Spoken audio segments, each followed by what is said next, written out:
Night in Paris, where the heat is so intense it feels like the city itself is melting.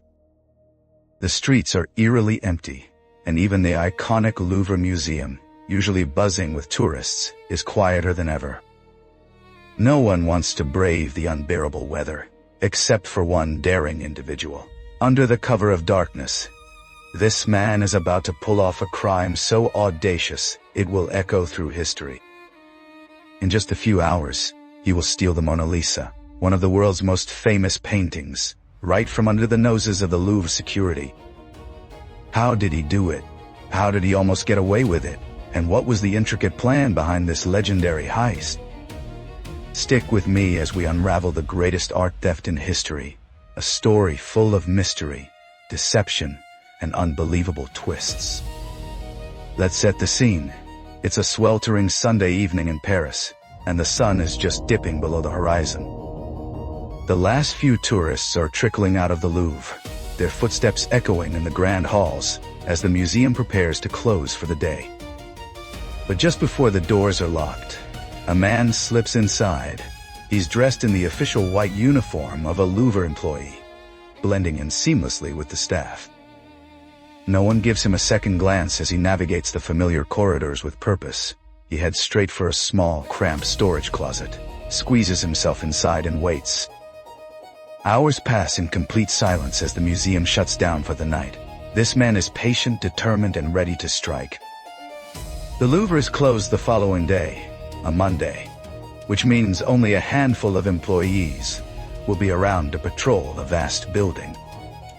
At precisely 7:15 in the morning, the thief emerges from his hiding spot into an almost deserted museum. The halls are empty, the air heavy with stillness. He moves quickly, his heart pounding, as he makes his way to the Salon Carré, a room where some of the museum's most treasured artworks are displayed. And there it is, the Mona Lisa. Back then, the painting didn't have its own dedicated space, nor was it as globally famous as it is today. But this thief knew its worth, and his actions were about to catapult it into the spotlight forever. With no one around to stop him, he carefully lifts the painting off its metal pins on the wall. It's heavier than he expected, but he manages to carry it to a nearby stairwell, out of sight from any potential passersby. Using a simple screwdriver, he removes the painting from its protective frame, taking care not to damage the delicate canvas. He wraps it in a white sheet to conceal it, then heads straight for the nearest exit. But there's a problem. The door is locked. Just as panic begins to set in, a plumber working for the Louvre appears out of nowhere. Mistaking the thief for a fellow employee, the plumber helps him unlock the door without a second thought. And just like that, the thief walks out into the bustling city of Paris, the Mona Lisa, tucked safely under his arm. The entire heist is over in a matter of minutes, a shockingly simple operation for such a priceless prize. It takes a staggering 28 hours before anyone at the Louvre realizes the painting is missing. That week, photographers had been moving artworks around the museum for official documentation, so empty spots on the walls weren't unusual. But when the photographers return the next morning, and the Mona Lisa is nowhere to be found, alarm bells start ringing. Something is terribly wrong. The police are called in immediately, and a team of detectives descends on the museum to investigate. France doesn't close its borders or station tanks around the Louvre as some wild rumors might suggest, but the urgency of the situation is palpable. The news spreads like wildfire. The Mona Lisa, a national treasure, has vanished. The disappearance sends shockwaves across the globe. Newspapers scream headlines about the theft, and the question on everyone's mind is, where did it go? The police have little to work with, just the wooden frame left behind and a single fingerprint on the scene. Local papers jump into action, offering a reward of $250,000 for any information that could lead to the painting's recovery. The response is overwhelming. Thousands of people flood police stations with tips, letters, and wild theories. Some claim to have seen a man leaving the Louvre with a bulky object under his arm, but the descriptions of this mysterious figure vary wildly. One witness insists the Mona Lisa is on a freight train speeding through Belgium, while another swears it's on a ship already sailing toward America. The leads are endless, but none seem to stick. Among the chaos, a particularly bizarre suspect emerges, the famous artist Pablo Picasso.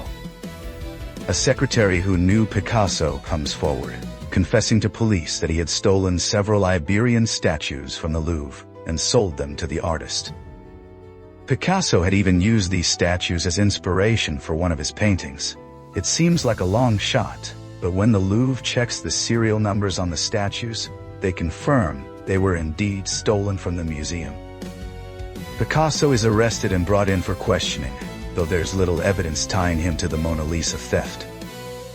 Meanwhile, the police turn their attention to another high-profile suspect, American banker and art collector J.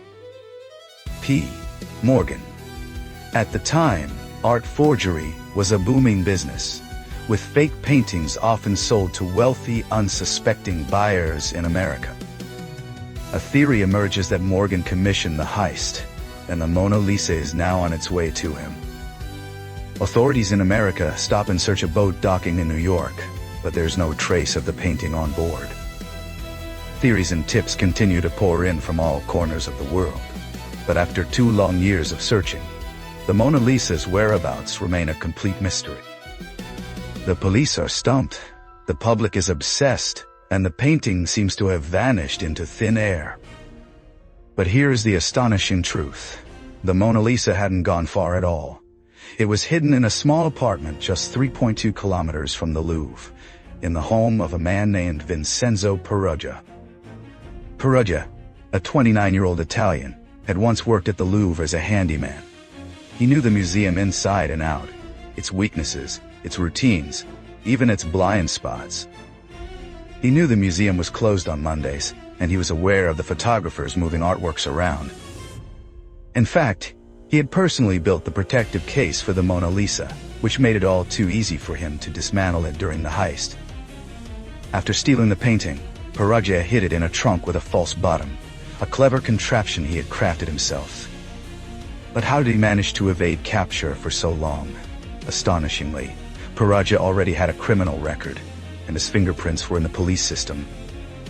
However, only his right-hand prints were on file, while the fingerprint left at the crime scene was from his left hand. Because of this oversight, no match was ever made. During the investigation, police searched Peruggia's apartment not once, but twice, and found nothing.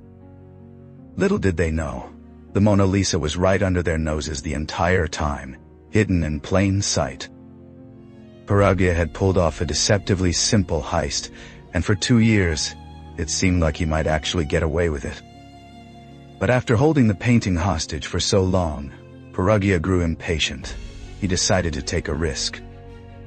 He wrote an anonymous letter to an art dealer in Florence, the city where Leonardo da Vinci had painted his masterpiece centuries ago.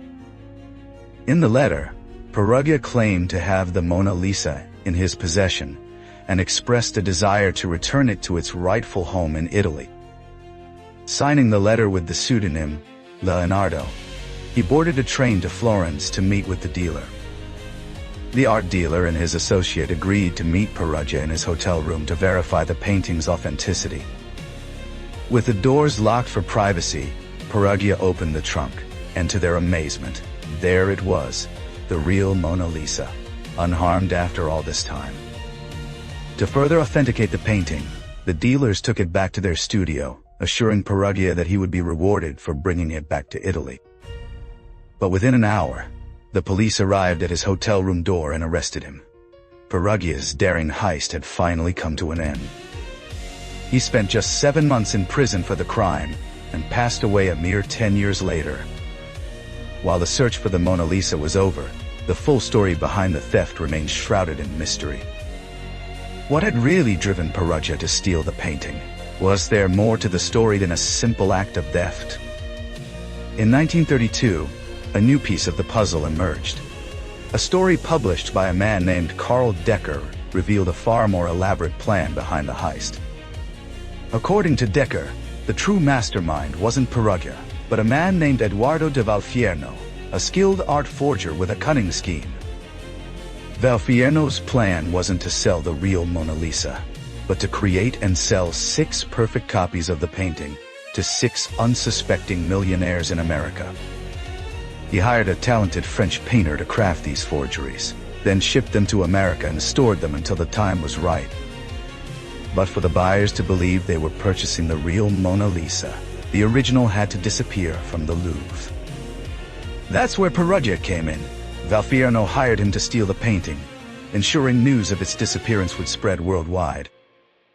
Once the Mona Lisa was reported missing, Valfierno sold the fake paintings to his buyers, convincing each one they had secured the genuine masterpiece.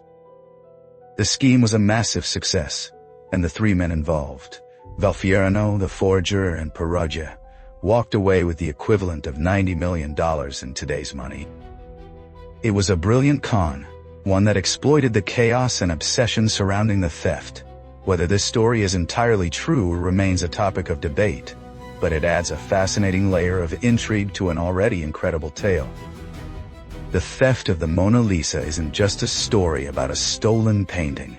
It's a tale of audacity, deception, and the lengths people will go to for fame or fortune. It transformed the Mona Lisa from a respected artwork into a global icon, forever changing how the world views art and security. The heist also exposed the vulnerabilities of even the most prestigious institutions, reminding us that sometimes the simplest plans can have the most profound impact. Vincenzo Perugia may have been the man who walked out of the Louvre with the painting under his arm, but the mystery of who truly orchestrated the crime continues to captivate us to this day. As we wrap up this incredible story, I want to thank you for joining me on this journey through history.